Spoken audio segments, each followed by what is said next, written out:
yeah. Oh, yeah.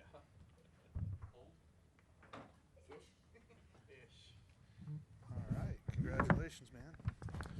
We are joined by our race winner, Justin Allgaier, driver the number 7 Hellman's Meyer Meyer. Yeah. Chevrolet. I'm sorry, I'm not That from is around that is here. a weird spelling. Yeah. It's a little rough for us. If you're from the Midwest, though, you know it. That's what I hear. Yeah. I hear it's big here. Anyways, Justin, congratulations on the big win. You want to just open up talking about winning that race today? You know, this week I feel like is a culmination of a lot of things. You know, sometimes God closes doors that you don't know why they closed. I.e., last year here we had the best car and didn't get to win the race, and you come back again the next year and you don't really expect it, and you put yourself in position to go to victory lane, and it makes it that much more special. And you know, proud of the team. You know, we took off yesterday in practice after the three-week break and not feeling comfortable with where we left Indianapolis. We you know, even though they're different racetracks, it's the same package, and we just didn't feel good about it. Put a lot of effort and time into the 3 weeks and came out with what we felt like was the best package. There were times that we were at a disadvantage today, but I felt like between the strategy calls with Jim Pullman and just the pit stops, Eddie DeHaan as a spotter, I mean, what we were able to do today was really special. Really, really just proud of our team. Obviously, we've been calling it the Hellman's Mayo Missile all week, and it definitely was that in the corners. And you know, we were able to really make up a lot of time through the corners, and you know, to have Meyer on the car this week and to come off of a break like this before the playoffs really is something that we needed, and not only as a driver but as a team. And coming here to Michigan, I mean, this place has been iconic for so many years, and I mean, just looking at the pictures on the walls, right? It's truly been a special place for all the manufacturers and for the drivers and teams, and it means a lot. There's a lot of racetracks that have sentimental value. This is one of them, and I've been so lucky to knock off a huge number of sentimental racetracks for me on the bucket list, and this is just one more of them, and really, really special. Awesome. Thank you very much. We'll go to media questions. Please raise your hand. Wait for the wireless mic. We'll start here with Taylor, then go to Jerry. Thank you. Taylor DeSarmo with MLive.com. Talk about why this is a sentimental track for you. I guess, do you remember your first time coming here, and how old were you? Younger than I can remember. You know, we used to service the ARCA Series races and sell the tires for the ARCA Series races up here. So from the time I could pretty much come to the track, I was here and watching the Cup Series and back then the Busch Series, and you know, it especially the ARCA Series, and this place has always been special in that regard, because I just remember those trips as a young kid, and it's not too far from home. You know, when you grew up in Illinois, this racetrack isn't that far of a departure from there. But I think also too, this racetrack holds a lot of history. You know, with the size of the racetrack, it's kind of always been the manufacturer battleground. You know, today was weird because we weren't really going off of big power, right? Like we had the restrictor plate package. We were down on power, but you also still have that same sentimental value to it, and I think that's what made this one so much more special. You know, you definitely needed help. You know, I had great teammates there that were able to help at certain points, and great competitors that were able to help at certain points on some of these restarts, and you know, ultimately put ourselves in the right position and you know, got our way into victory lane. That's really what it came down to. Jerry Jordan King on the Tires.net. You mentioned the win record a while ago. You know, joking about Dale Jr., but you know, just where you are in that, and you know, as a statement on your career, can you kind of elaborate what that means to you overall? Well, going back to his question, you know, when I was 3, 4, 5, 7, 10 years old, you know, if you'd have told me that I would have had an opportunity to win a race, I'd be, you know, over the moon. But to do it 25 times is something that never in my wildest dreams did I ever expect to happen. I mean, truly blessed, not only to have those opportunities, but the people along the way.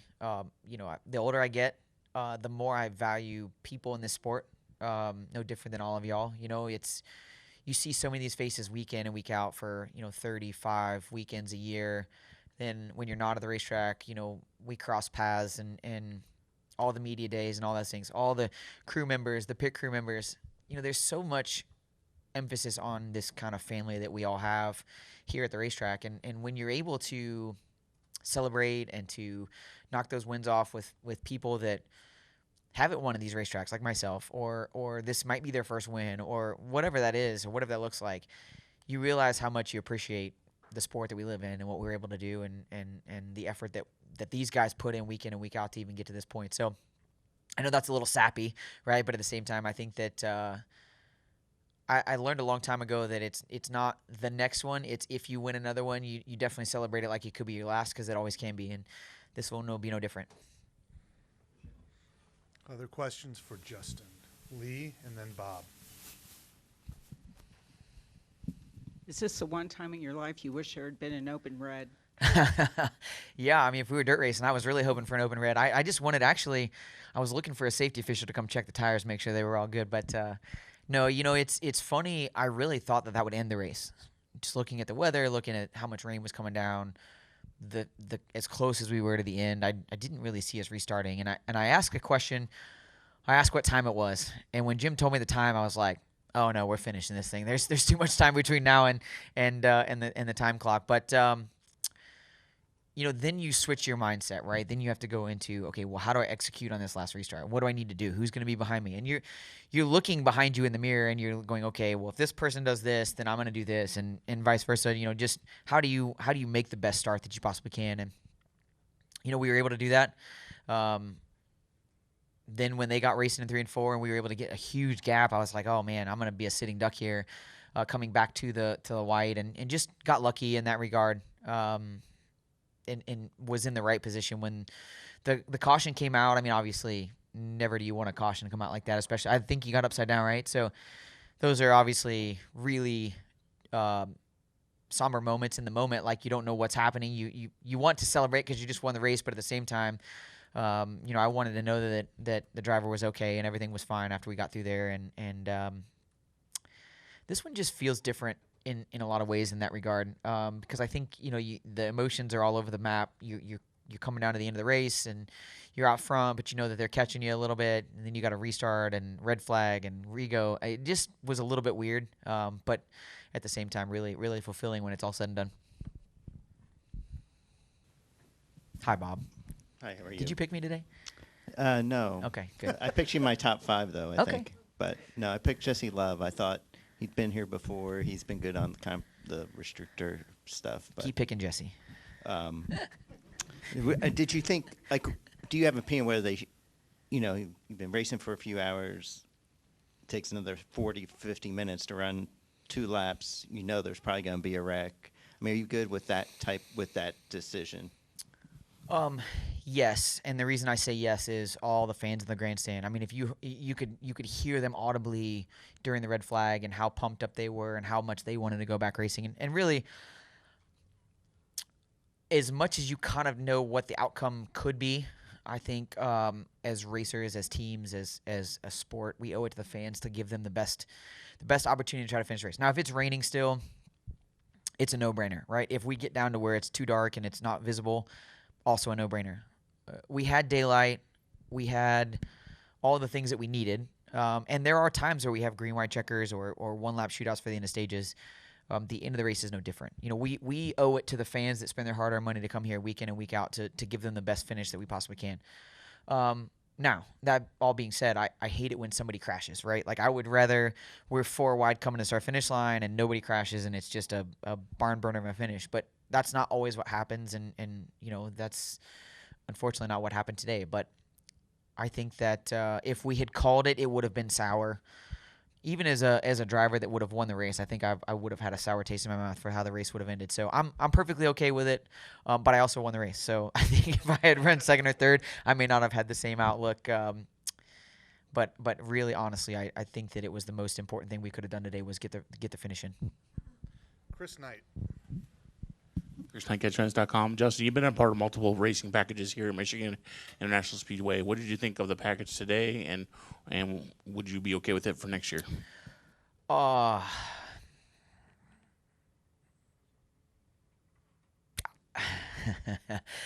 No, I don't think it was any better. I don't think the racing was any better. I don't know that it was any different, but I don't know that it was any better. I felt like today was super, super difficult in a lot of ways, and I wish we would have had last year's package. Now, that all being said, I'm not the one that is the decision maker, and there are metrics that they go off of, and fan engagement and all the key factors of what they decide is good. My job is to go out there and drive the race car and drive the wheels off of it, no matter what it is. If they tell me we got to go in reverse, I might be a little bit in trouble because I'm not a very good backer upper. But other than that, I feel like while I don't know that it's my favorite package that we run anywhere, that's going to be to somebody above my head to make that decision. So personal choice, even as the race winner, I would love for us to go back to last year's package when we come back here next year. But we're going to show up either way, and we're going to give it the best job we can either way. Have you even thought about the word playoffs yet, or are you still just trying to get through the regular season?